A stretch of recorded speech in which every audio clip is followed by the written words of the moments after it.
Gaffer, off to Bradford on Monday. Obviously the trophy celebrations and everything on Saturday.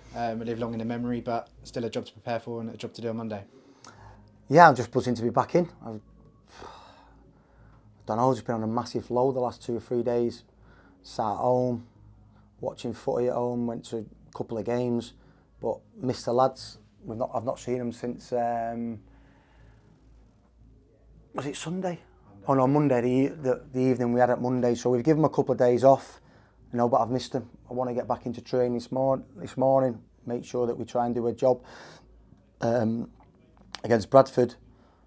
Fantastic day in terms of lifting the trophy against Stockport, but left a bit of taste in my mouth when you lose a game. And I get why we lose the game. We've not trained. We didn't give them any information on Stockport. We just allowed them to enjoy the day, but we wasn't quite at it. So I hate losing, and when we lose, it takes me 2 or 3 days to recover. But I'm knowing that there's another game coming up. I hate losing the last game of the season when you haven't got another game for 3 months. So we'll be trying our best to win. Again, we respect the clubs around us. That I don't think Bradford can get automatic now after the other night. So, but you obviously want to secure a playoff position. Fantastic stadium to go and play at. Great manager. Should be a brilliant crowd. So I think it's all there for us to go and have a good day. Like you mentioned, Bradford still need to win to secure a playoff spot. Big crowd, like you say. Does that kind of play into our hands going there? It's how we play. If we're passive and we're miles off our press and we're not intent like we was against Stockport, then their crowd can get behind them and push them forward, and they've got some good players. Andy Cook's a top goal scorer in the league, and it can be difficult. But if we're at it and we're on top of him and we can dominate the ball, then we can frustrate 26,000 and then it can get the game on our terms. So I think it's all how you handle the occasion, how you start, how you get yourself into the game and how you conduct yourself. So, like I say, we've enjoyed these last 2 or 3 days off in terms of the players getting a rest, but I want us to be right at it in training this morning, leading into a game that obviously ends the season for us. One of the big positives from Saturday was seeing the return of Dan Happy and Theo Archibald. Just starting with Dan, obviously a lot of hard work behind the scenes through that injury and mentally as well to have that in back-to-back seasons. So for him to come back was a really good moment. Yeah, I don't think this injury is nowhere near as bad as the last one. So I love Dan to bits. I think he's a hell of a player. He surprised me how quickly he developed from pre-season to then when the season started. I think him and Theo deserve that 10-15 minute run out and the ovation that they got. People are really quick to move along in football, but now the job that Dan done in the first half of the season, the job that Theo's done all season apart from the last 3 or 4 games, I think it was a nice touch. I think they deserved it. And the main thing, listen, I'm saying to Dan, go on. If there's any tackles to be won, just avoid any contact, just get you through it. I wasn't too bothered about the result at that stage, and I think they deserve it. 2 good lads, 2 good professionals, and like I said, when they've been working in the gym with Keats, it can be down, it can be depressing. So to get that, that run out in front of a full house, and then obviously 10 minutes, and then get the trophy up was obviously special to them and their families. Just under 2,000 Orient fans going up to Bradford. It's quite a unique occasion, I guess. It's not often you get to travel to an away game with your team having already won the league on the last day of the season. Hopefully the sun's shining and it can be a bit of an occasion, but a good chance to kind of cap off the season in front of a big crowd and send the Orient fans home happy for the summer. Yeah, I mean, like I say, it's going to be a long time till we play again, so we want to finish on a win. But I think it's a really good game to finish. Bradford's the best stadium in the division by far, and the biggest club. So they would love to be where we are. I think it'll be a special occasion as well if they get in the playoffs.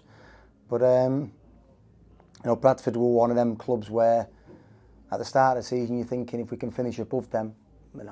This is a hard league. You look at Salford's budget, Stockport's budget, Bradford's budget, Stevenage budget. Stevenage signed 7 players in January, all above League 2 levels. So to finish above all of them clubs, and even Mansfield there, to finish all above all them clubs is a huge achievement.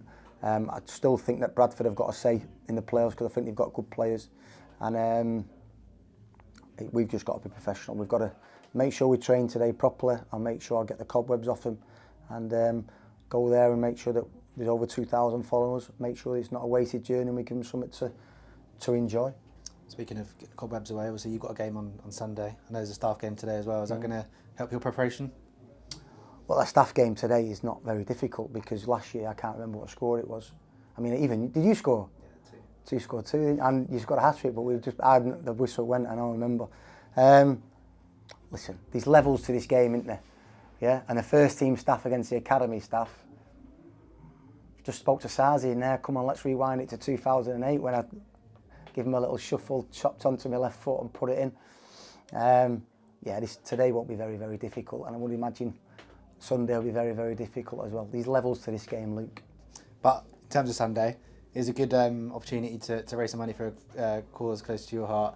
Hopefully a few Orient fans get down as well. Yeah, unfortunately we've lost Sam Allardyce. He was managers on a day. He's got something come up, didn't it?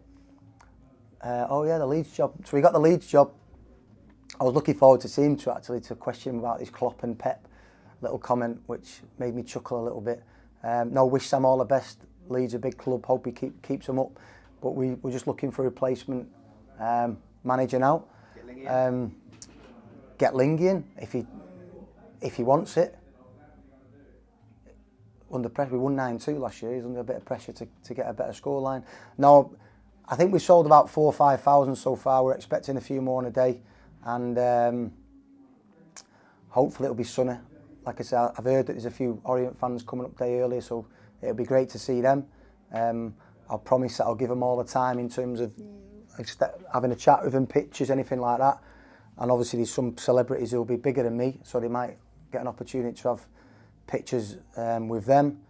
But I just hope it's a really good day because, you know, as I've said before, you never sending your family, knowing that your family is going to a concert to enjoy themselves and seeing the kid's face light up at is it Ariana Grande? How do you spell it? Ariana Grande, sorry. To an Ariana Grande concert is, no, it should be enjoyable. It should be a fantastic experience for people. And then for a bomb to go off in a stadium and lose your life, I just cannot get my head around that. And sometimes you see on news channels that it's happening all around the world, and it's disgusting. But when it's on your doorstep, somewhere where you go to an arena quite regular, it's mind-numbing. So hopefully we can make it a good day. It was a really surreal, special atmosphere last year with all of the relatives of the victims. So hopefully we can make it a special day, raise some money for a fantastic cause. Just finally, good night on Monday at the Supporters Awards. Good representation of people winning. Manager's player was Idris, but I imagine that would have been a bit of a tough decision. No, I mean, if I would have knew he would have already got players player, then I might have changed my mind, but Viggs could have got it. I give it Viggs last year. Don't want his head getting too big. Paul Smith can do things in this league that nobody else can do, but he missed that spell where he was out injured. Tom James has had a good season but had a spell out injured. Prats has been fantastic. Ruel's started second half of the season, Dan at first. It was a really, really tough decision, but I'm a big believer that when shit hits the fan, I see players stand up. And when we had that little spell, he got sent off against Stevenage, and he come and see me on, I think it was a Monday, or maybe but Tuesday. He said, "Can I go home to Paris?" I said, "How long for?" He went, 3 days. I went, "You can have 4 days. So go over, spend some time with your family, enjoy Paris. But when you come back, I'm going to give you 4 days. I'm giving you something. I want you right at it." And to be fair, when he come back after that 1 game suspension, terrific. Stood up, scored a few big goals for us. Excellent ball stealer. So he'll enjoy that comment. I think he deserves it. It's tough when you have to pick one because I'm a manager of him. I don't like, if I could have had 4 or 5 trophies to hand out, then I would have given 4 or 5 different players. But an exceptional season for him. And I also thought if I give it him, then he owes me one, so he might sign with us next year.